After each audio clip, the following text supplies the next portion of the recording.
Titanic کے engineers نے اسے اتنا مضبوط اور پائیدار بنایا تھا کہ ان کا دعویٰ تھا کہ یہ جہاز کبھی نہیں ڈوب سکتا۔ جہاز نے کچھ سفر طے کیا تھا کہ عملے نے پیشن گوئی کر دی کہ آگے موسم خراب ہے، لیکن زیادہ پر اعتمادی کی وجہ سے انہوں نے سفر کو جاری رکھا۔ ٹائٹینک کو 1912 میں انگلینڈ میں بنایا گیا تھا اور اس کو بنانے میں تقریباً 3 سال سے زیادہ کا عرصہ لگا تھا۔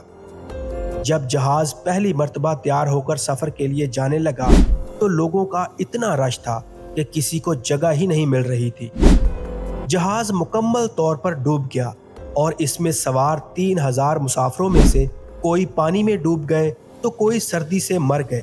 مشکل سے 2 لوگ زندہ بچے تھے۔ جہاز نے اپنا پہلا سفر انگلینڈ سے امریکہ کی طرف کیا اور اس پہلے سفر میں اس میں تقریباً 3000 سے زائد مسافر تھے۔ کیپٹن کے مطابق یہ کوئی عام جہاز نہیں ہے کہ ہم اسے ان چھوٹے موٹے طوفانوں میں روکیں۔